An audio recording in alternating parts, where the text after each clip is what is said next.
마태복음 7장 15절에서 20절 말씀 중심으로 거짓 목사와 가르침을 조심하라. 예수님께서 마태복음 24장에 말세 징조에 대해서 말씀하셨어요. 예수님의 재림과 마지막 종말의 때는 어떤 징조가 있겠습니까? 제자들이 물었을 때 예수께서 대답하셨습니다. 가장 먼저 언급하신 말씀이 거짓 선지자입니다. 마태복음 24장 5절에 보면 많은 사람이 내 이름으로 와서 이르되 나는 그리스도라 하여 많은 사람을 미혹하리라. 11절에 거짓 선지자가 일어나 많은 사람을 미혹할 것이다. 이런 말씀하셨어요. 말세의 징조 중에 하나로 가장 먼저 주님이 말씀하신 게 거짓 선지자예요. 선지자란 무엇입니까? 하나님께로부터 하나님의 음성을 듣고 말씀을 듣고 그대로 전달하는 사람이에요. 자신의 생각을 전하는 게 아니에요. 선지자는 하나님의 말씀을 듣고 그대로 전해야 돼요. 그러니까 오늘날로 말하면 하나님의 말씀을 가르치고 증거하는 목사들이라고 할 수 있겠죠. 그러니까 이 거짓 목사들이 이 마지막 때에는 상당히 많을 것이다. 이걸 조심하라고 말씀하신 거예요. 많은 사람들을 미혹할 것이라고 하셨습니다. 근데 이 말씀하신 대로 오늘날 이 시대에 거짓 목사와 이단들이 판을 치고 있습니다. 얼마나 많은지요. 최근 영국의 크리스천 투데이라고 하는 그 신문에 거짓 선지자, 거짓 목사를 구별하는 방법에 대한 글을 게재한 것을 보았습니다. 거짓 목사를 분별하는 방법. 간단하게 요약했어요. 첫째는 예수 그리스도의 십자가 복음 이외에 다른 복음을 전하는 목사. 그러니까 예수 그리스도를 믿고 구원받은 성도들, 그 이후에 그리스도를 믿고 따르는 목사는 성경에 기초한 예수 그리스도의 십자가 복음 외에는 다른 것을 가르치지 않습니다. 그러니까 육체로 이 땅에 오신 그리스도, 하나님이신데 사람의 몸으로 찾아오신 그리스도, 그분이 우리의 모든 죄를 용서하시기 위해서 십자가에서 죽으시고 부활하셨다. 그분은 사람이시지만 참 하나님이셨다. 참 사람이며 하나님이신 그리스도를 전하는 거예요. 그 외에 다른 걸 전하면 그것은 다 거짓입니다. 거짓. 두 번째는 그리스도와 같은 온유하고 겸손한 성품을 갖고 있지 못한 목사. 그리스도인들을 잘 섬기기 위해서 예수님이 이 땅에 오셨잖아요. 예수님은 섬김을 위해서 오셨거든요. 그러니까 예수님 자체는 하나님의 아들이시고 영광스러운 분이시지만 아주 온유하고 겸손하신 분이셨어요. 따라서 그리스도의 종들의 가장 중요한 기초는 무엇이냐? 인격입니다. 인격. 우리가 예수 그리스도를 믿고 혹은 하나님의 말씀을 전하고 가르치는 주의 종들이라고 했을 때 가장 기초가 되는 게 무엇일까? 성경적인 지식? 종교 생활에 대한 탁월한 능력? 그 기초가 인격이에요. 그 인격이 무엇입니까? 예수님의 마음, 온유와 겸손이죠. 늘 온유하고 겸손한 마음을 가져야 돼요. 이런 성품이 예수 그리스도를 나타내는 아주 중요한 기준이 될 텐데요. 그렇지 않다면 그건 참된 사역자라 할 수 없다.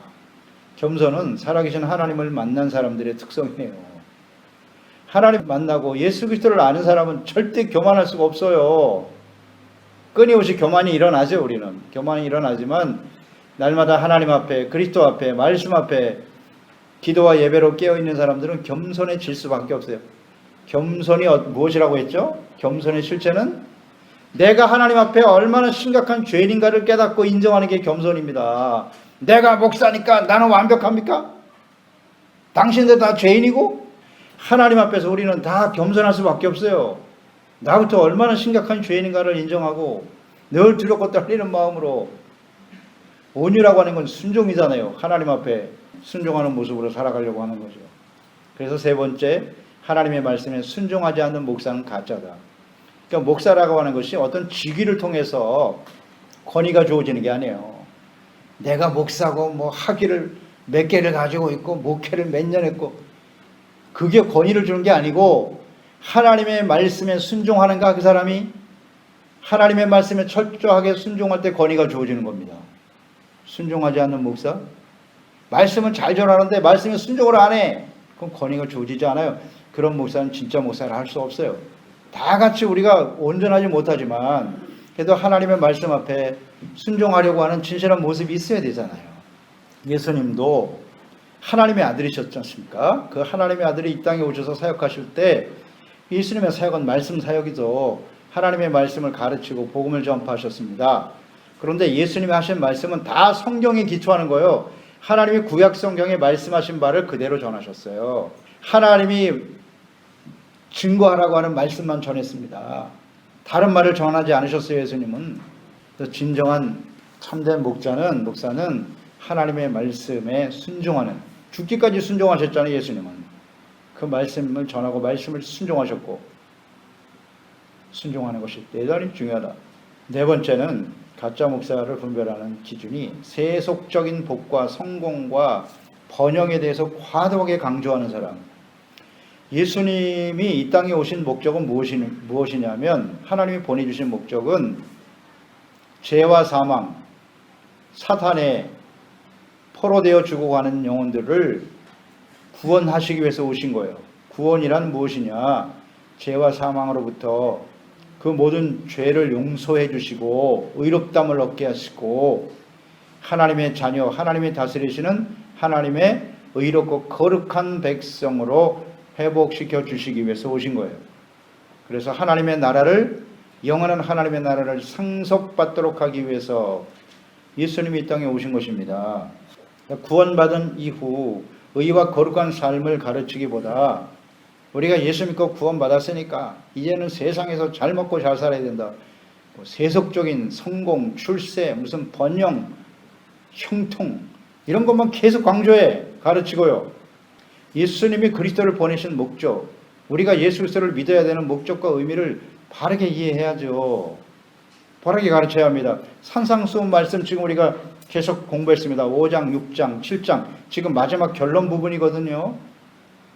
산상수훈 말씀은 하나님의 나라를 소유하는 복을 받은 그리스도인들로 시작하죠. 팔복, 심령이 가난한 자는 복이 있나니 천국이 저희 것이며, 천국을 위해서 오신 거예요. 심령이 가난한 사람들이 되게 하시고, 그래서 하나님의 나라를 유업으로 받도록 하기 위해서 예수님이 오셨다고요. 그러면 천국을 소유한 하나님의 백성들은 어떻게 살아야 하느냐? 구원받은 이후에 그리스도인들은 어떻게 살아야 하느냐? 마땅히 행해야 할 일이 무엇인가? 그 내용이 산상수훈입니다. 착한 행실을 통해서, 빛과 소금이라고 했지 않습니까? 그 빛은 착한 행실이라고 했어요. 의의 삶, 이걸 통해서 하나님께 영광을 돌려야 될 그리스도인들이 반드시 순종해야 될 의의 삶이 무엇인가에 대해서 말씀하고 있는 것입니다. 이 말씀을 듣고 배워 실천하고 적용하는 일에 대해서 예수님께서는 세 가지 비유로 결론적으로 말씀하셨다고 그랬죠. 넓은 문, 넓은 길, 좁은 문, 좁은 길, 선택의 문제라고 했습니다. 둘 중에 하나예요. 우리는 넓은 문을 향해 가고 있든지 아니면 좁은 문을 향해 가고 있든지입니다. 그 길은 좁고 넓은 문으로 가는 길은 당연히 넓죠. 사람도 많고, 나는 지금 어디를 선택해 어떤 길을 가고 있느냐? 그러니까 산상수훈의 말씀을 그대로 순종하며 지켜 따르는 사람들은 좁은 문입니다. 많지도 않아요. 사람들이 많지 않다는 겁니다. 그 기준을 알아야 될 거 아니에요. 좁은 길이 뭐예요? 어디로 가는 게 좁은 길입니까? 이제 사람들만 적으면 그게 다 좁은 문으로 가는 길인가? 아니다는 겁니다. 산상수훈의 말씀대로 듣고 순종하며 따라가는 것이 좁은 길이라고요. 그런데 오늘 좋은 나무와 나쁜 나무, 거짓 선지자에 대해서 또 말씀을 하시네요. 그러니까 우리가 마땅히 넓은 문, 넓은 길이 아니라 좁은 문, 좁은 길을 선택하며 가야 하지 않습니까? 그런데 이 선택을 혼란스럽게 만드는 사람이 누구냐? 거짓 선지자인 거예요. 거짓. 그래서 조심하라는 겁니다. 이 거짓 선지자를 만나면, 잘못 만나면 여기 넓고 편안한 길이 있다, 모든 사람이 이쪽으로 가야 생명과 구원의 길이라고 속이는 겁니다. 수많은 사람이 속는 거예요. 거짓 목사가 하는 일이 그런 일이에요. 이걸 조심하라는 거예요. 이걸 조심하라. 연결해서 묵상을 하셔야 돼요. 그러니까 이 거짓 선지자 이단들의 특성을 잘 알고 분별해야 됩니다. 그러니까 예수님의 복음이 시작되던 초대교회에도 이 복음이 확산되는 시기에도 거짓 선지자들이 매우 많았습니다. 아주 혼란스러웠죠. 그래서 성경에서 신약 성경 보세요. 거짓 선지자 이단들에 대해서 끊임없이 말씀하고 있습니다. 조심하라고. 지금은 마지막 시대입니다. 이제 예수님이 재림하시면 이제 마지막 환란만 지금 앞두고 있는 시대이기 때문에 이 거짓 선지자 목사들이 판을 치는 겁니다. 예수께서 말씀하신 대로예요. 이 말세의 가장 두드러진 특징 중에 하나가 거짓 목사 이단들이 판을 칠 거라고. 속이는 거거든요. 사람들을 넓은 길로 가게 하는 거예요. 속인다는 내용은 넓은 길로 가는 거예요. 여기 편안하고 좋은 길이 있어. 뭘 그렇게 힘들게 예수를 믿어. 여기 좋은 길이 있는데. 이게 거짓입니다. 이걸 잘 분별해야 된다고 말씀하고 계신데요. 자, 그러면 어떻게 이 거짓 선지자 목사를 구별할 수 있을까요? 이건 목사를 포함해서 우리 그리스도인들, 우리 자신도 여기 포함이 되는 겁니다. 두 가지로 묵상하셔야 돼요. 목사들만 판단하라는 것이 아니라 나도 혹시 그런 사람은 아닌지, 그런 그리스도인은 아닌지를 분별해야 되고, 또 하나는 우리 자신이 어떤 모습으로 지금 살아가고 있는지를 잘 분별할 수 있어야 돼요. 자, 첫째, 예수께서 말씀하신 거짓 선지자, 나쁜 나무는 뭐냐? 양의 탈을 쓴 일이다 그랬어요. 양의 탈을 쓴 일이다. 15절이죠. 거짓 선지자들을 삼가라. 양의 옷을 입고 너희에게 나오나 속에는 노력하는 일이다. 한마디로 말하면 경건의 모양은 있으나 능력은 부인하는 사람들이에요. 겉으로 봐서는 뭐 하나님을 잘 믿고 그냥 대단한 능력이 있는 것 같이 보이고 아주 경건해 보여. 그런데 속에는 노력하는 일이다. 일반적으로 사람들을 평가할 때 가장 먼저 외모를 보게 되죠. 그 사람의 외모. 그러니까 외모에도 어느 정도 나타나요. 그 사람의 인품이나 인격이나 말과 행동이라든지 이런 것으로 분별할 수 있습니다만은, 그러나 그 사람의 속 사람을 아는 것은 쉽지가 않아요. 많이 함께 생활해 봐야 알아요. 대화도 많이 해보고. 그런데 아무리 오래 살아도요, 속이려고 작정하고 대하는 사람들의 속마음을 알기는 매우 어렵습니다. 그래서 고린도후서 11장 14절에 보면 이것은 이상한 일이 아니니라 사탄도 자기를 광명의 천사로 가장하나니 그랬어요. 그러니까 이 거짓 목사들의 근원은 악한 원수 마귀거든요. 속이는 자들이니까요. 거짓으로 사람들을 속여서 멸망으로 이끌어가는 것이기 때문에 그 배후가 사탄이에요. 그런데 광명한 천사로 가장해서 나타난다. 이단들도 보세요. 처음에는 뭐 대단히 나에게 무슨 특별한 관심과 사랑을 가지고 있는 것처럼 접근합니다. 아유, 교회에서는 아무도 나를 안 알아주는데 이 사람은 누군데 나에 대해서 이렇게 관심과 사랑을 갖고 있나. 거기에 휙 넘어가는 거예요. 다 속입니다. 거짓 목사와 이단들 그럴듯한 말과 가르침, 뭐 행동 등으로 가장하죠. 또 어떤 때는 무슨 놀라운 능력도 나타내기도 해요. 막 역사가 일어나기도 하고. 그래서 사람들을 속인단 말이에요. 거기에 다 넘어가죠. 그래서 이 분별하기가 쉽지 않다는 걸 우리가 생각하고요. 양의 옷을 입은 일이다, 이런 표현을 했는데요. 거짓 목사와 이단들은 사람들에게 듣기 좋은 말을 해요. 듣기 좋은 말하고 또 복음의 말씀을 바꾸어서 전하는 거예요. 그들은 분명 구원에 대해서 말하고 있어요. 또 하나님의 나라, 천국에 대해서 말하기도 하고 구원에 대해서 말을 하는데요. 그 안에, 그 말씀 안에는 책망이라든지 교훈이라든지 의와 거룩한 삶에 대한 가르침, 이것이 결여되어 있어요. 어떻게 하면 이 세상에서 잘 되고 복을 누리며 살까, 여기에 많이 맞춰져 있고요. 또 간혹 이런 의에 대한 말씀을 전하기도 하지만 자기 자신은 전혀 의와 거룩한 삶과는 관계가 없어요. 그렇게 살아가는 사람들이 많죠. 사람들이 듣고 싶어하는 말, 좋아하는 말, 이런 것들을 계속 전하는 거예요. 뭐 세속적인 성공, 출세, 부자 되고 축복받고 건강하고 아주 긍정적이고 무슨 적극적인 생각과 믿음에 대해서 말하고 정치적인 이슈에 대해서도 얼마나 강조하는지 몰라. 그러니까 그런 이념을 가진 사람들만 똘똘 뭉쳐 있어. 너무 좋잖아, 그런 얘기 해주니까요. 조심해야 됩니다. 이런 걸 이해를 못해. 진리, 하나님의 진리의 말씀이 중요한 것이지, 또 하나님의 사랑에 대해서 강조하면서 하나님의 공의에 대해서 가르치지 않아요. 하나님 물론 사랑의 하나님이시죠. 하지만 하나님의 공의도 대단히 무섭습니다. 하나님은 어떤 죄인이라도 용서해 주시기를 원하시는 사랑의 하나님이세요. 다 용서해 주기를 원하세요. 하지만 죄를 돌이키지 않는 사람, 그들까지도 용납하고 받아주시는 분은 아닙니다. 죄를 돌이키지 않으면 아주 하나님은 두려우신 분입니다. 공의에 대해서는 아주 엄격하신 분이에요. 그러니까 여기에 대해서 분명히 가르쳐야 됩니다. 그래서 오늘날 교회 안에서 죄에 대한 책망의 말씀을 듣기가 매우 어렵습니다. 그 이유가 무엇일까요?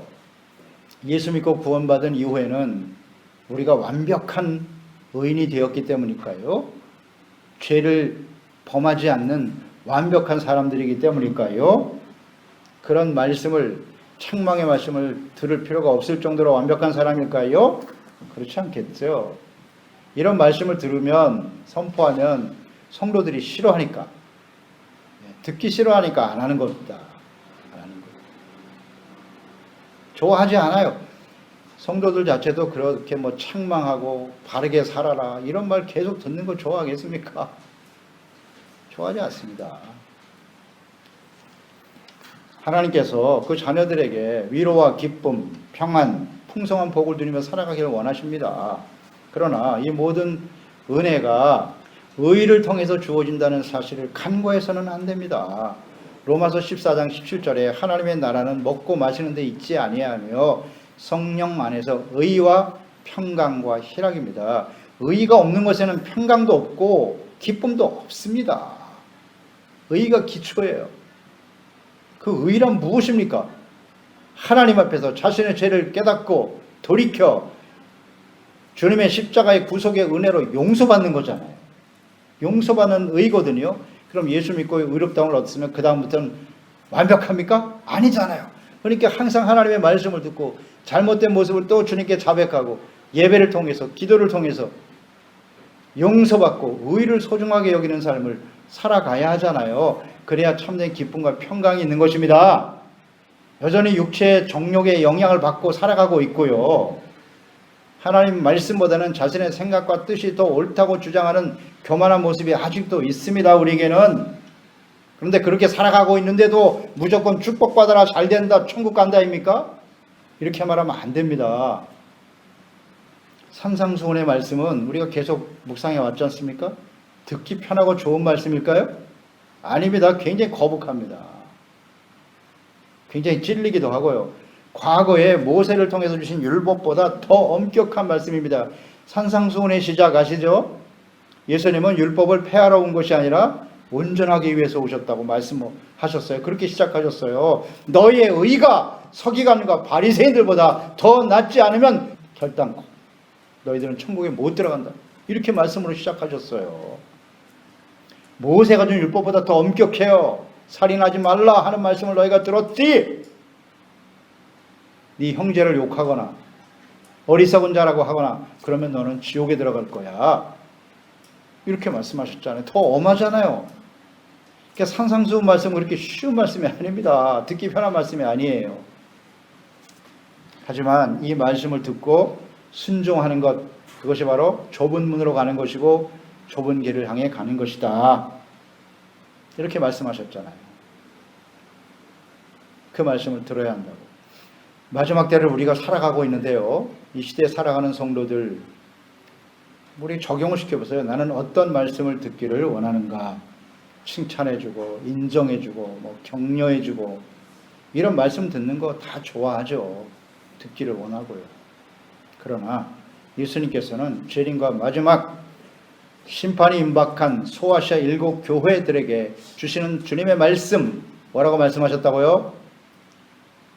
회개하라, 이기는 자가 되라, 성령이 교회들에게 하시는 말씀을 들어라. 이 세 가지 강조하셨어요. 이 세 가지. 아무리 강조해도 지나치지 않습니다. 이거는요. 우리가 이 시대에 어떤 말씀을 들어야 할까요? 듣기 싫죠? 회개하라는 거. 뭘 맨날 회개하라는 것입니까? 근데 주님은 그렇게 하라고 말씀하세요. 다른 말씀 안 하셨어요. 교회에 나와 예배하는 이유. 말씀을 통해 죄를 깨닫고 용서받고 치료받기 위해서 나오는 겁니다. 자, 환자가 병원에 가는 이유가 뭘까요? 두 가지겠죠. 하나는 병에 대한 검진이죠. 내가 어떤 병에 걸렸는지 검진해 보기 위해서 가는 거고, 두 번째는 치료받기 위해서 가는 거죠. 그런데 의사가 모든 검진을 마치고 당신은 이런 병이 있으니 이 병을 치료하기 위해서는 이렇게 행동해야 합니다. 습관을 바꾸세요. 그런데 그 의사의 말을 듣지 않으면 어떻게 되는 거예요? 아, 의사가 기분 나쁜 말 했다 이거 나한테. 그래서 그 말을 안 듣겠다는 거예요. 그럼 어떻게 되는 거예요?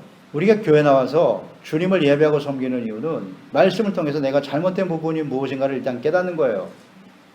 그리고 그걸 치료하기 위해서는 하나님이 하라는 것을 해야 되고 하지 말라는 거 하지 말아야 해요. 그렇잖아요. 의사가 당신 술 먹으면 안 돼요. 담배 피우지 마세요. 건강에 안 좋으니까. 그런데 안 들어. 계속 하는 거야. 병원에 갈 이유가 없죠.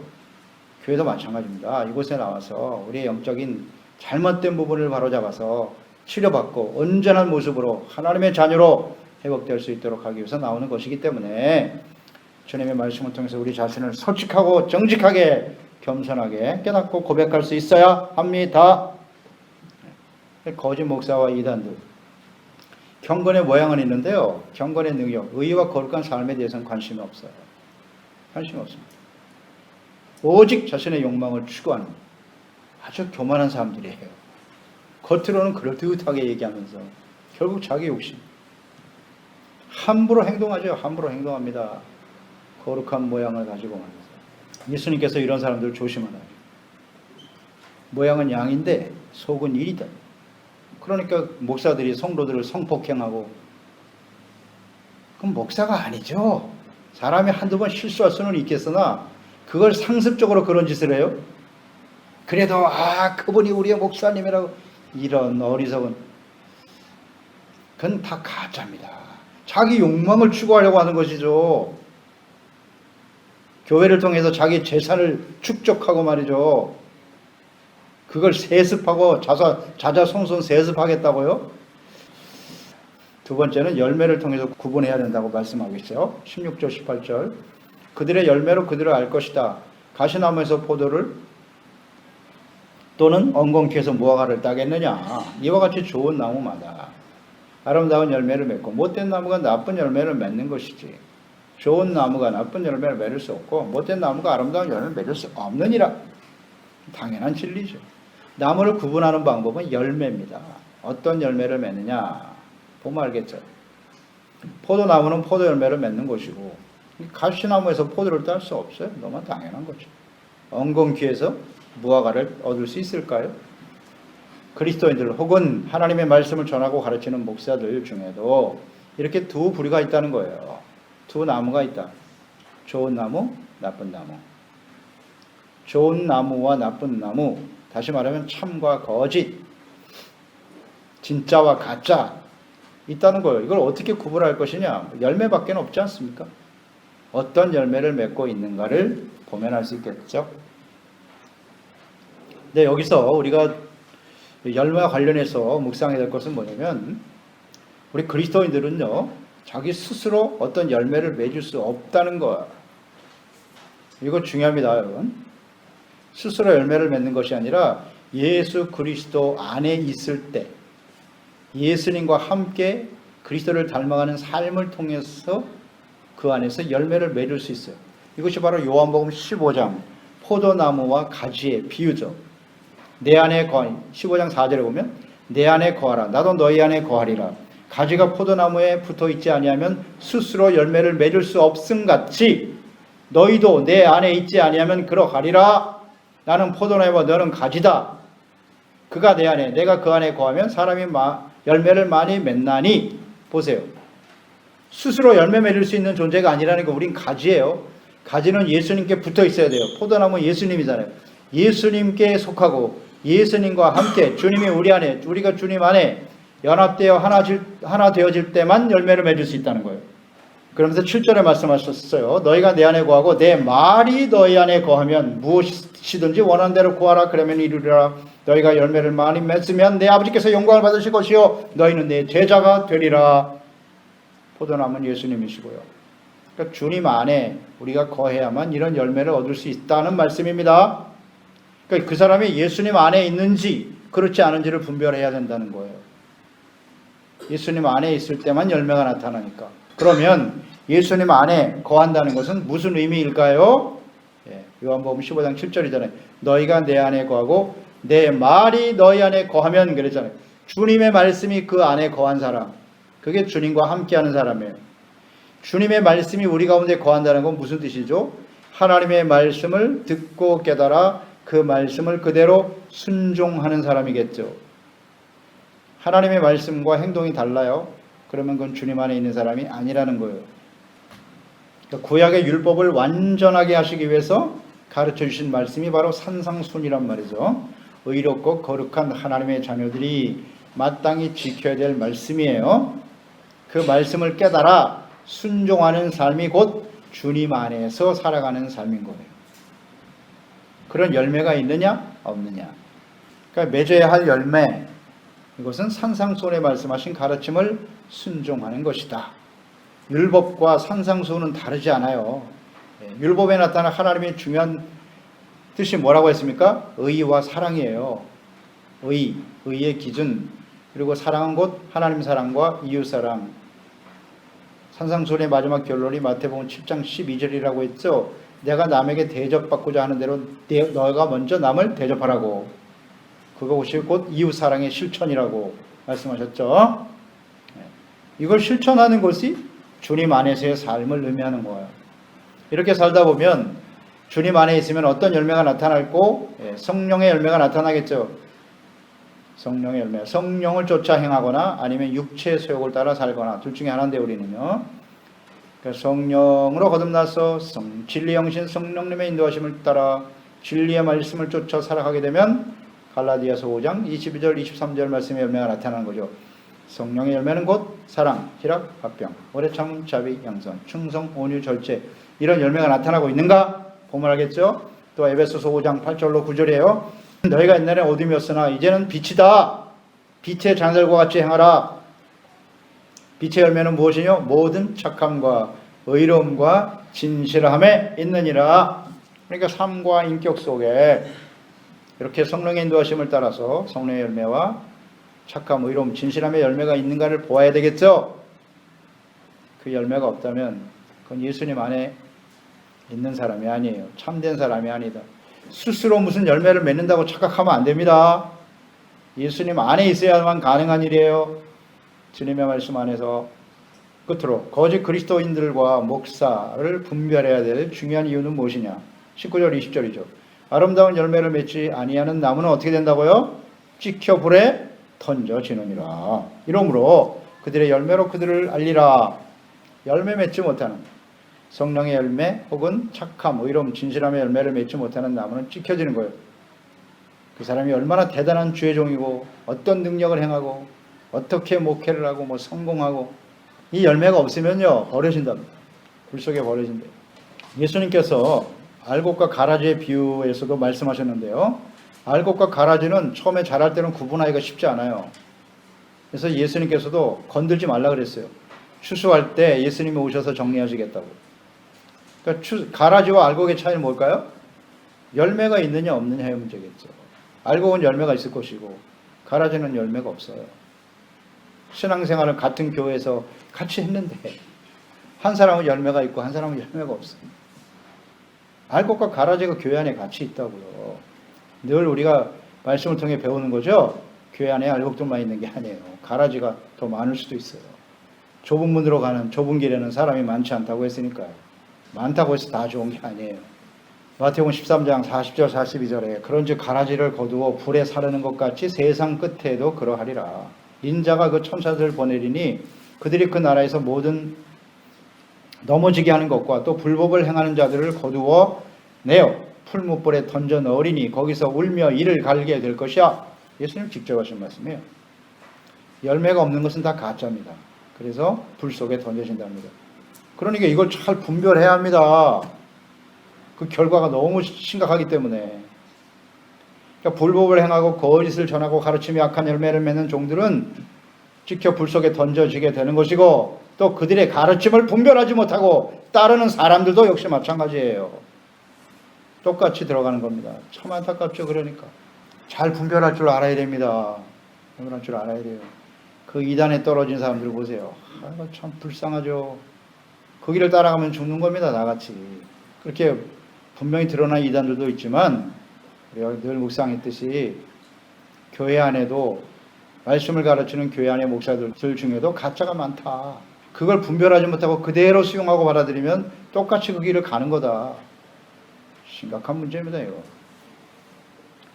그러니까 목사들도 문제지만 우리 그리스도인들 자체도 내가 어떤 사람인지를 잘 알아야 돼요. 어떤 길을 가고 있는지, 넓은 문, 넓은 길로 가고 있는지, 하나님의 말씀을 듣고 그 말씀을 따라가려고 하는 진실한 모습이 나에 있는가, 성령의 열매가 내 인격 속에 맺혀지고 있는지, 착함과 의로움과 진실함의 열매가 나에게 있는가, 날마다 점검해야죠. 날마다 점검해야죠. 그렇지 않으면 빨리 돌이켜야 돼요. 이 기회를 주실 때 돌이켜야 되는 거예요. 이 시대는 마지막 때입니다. 마지막 때입니다. 그래서 디모데후서 3장 1절로 5절이잖아요. 너는 이것을 알라. 말세에 고통하는 때가 이르러 사람들이 자기를 사랑하고 돈을 사랑하고 자랑하며 교만하죠. 비방하며 부모를 거역하게 될 거야. 감사하지도 않고 거룩하지도 않을 것이고, 무종하며 원통함을 풀지 아니하고, 모함하여 절제하지 못하며, 싸나우며 성한한 것을 좋아하지 아니하며, 배신하며 조급하며, 자만하여 쾌락 사랑하기를 하나님 사랑하는 것보다 더하며, 경건의 모양은 있으나 경건의 능력은 부인하니 이 같은 자들에게서 내가 돌아서라. 아멘. 이 경건의 모양을 가장 자랑하고 보여주는 사람들이 목사들 아니에요. 우리 자신도 마찬가지고, 내가 이렇게 믿음이 좋아서 세상에서 이렇게 성공하고 출세하고 복을 많이 받았다고, 그들에게 가짜가 많아요. 조심해야 합니다. 요한일서 4장 1절로 3절, 사랑하는 자들아 영을 다 믿지 말고 오직 영들이 하나님께 속하였나 분별하라. 많은 거짓 선지자가 세상에 나왔음이라. 이로써 너희가 하나님의 영을 알지니 곧 예수 그리스도께서 육체로 오신 것을 신하는 영마다 하나님께 속한 것이요 예수를 신하지 아니하는 영마다 하나님께 속한 것이 아니니 이것이 곧 적그리스도의 영이다. 보리라 한 말을 너희가 들었거니와 지금 벌써 세상에 있느니라. 초대교회도 있었고 지금 말세는 더더욱 심각하고, 영들이 하나님께 속았는지를 잘 분별해야 됩니다. 경건의 모양은 있으나 능력을 부인하는, 양의 탈을 쓰고 자신의 정욕과 교만에 이끌려 살아가는 이리와 같은 사람들, 자기 배만 위하는 거예요. 조심해야 된다. 또 열매가 없으면 안 돼요. 성령의 열매, 빛의 열매들이 우리 인격과 삶 속에 맺어져 가고 있는지를 잘 분별해야 합니다. 나 자신과 또 가르치는 자들을 잘 분별해서 하나님이 기뻐하시는 거룩한 하나님의 자녀와 주의 백성들로 성숙해가는, 우리가 똑바로 서야 가정을 살리는 거고 자녀들도 바른 길로 이끌어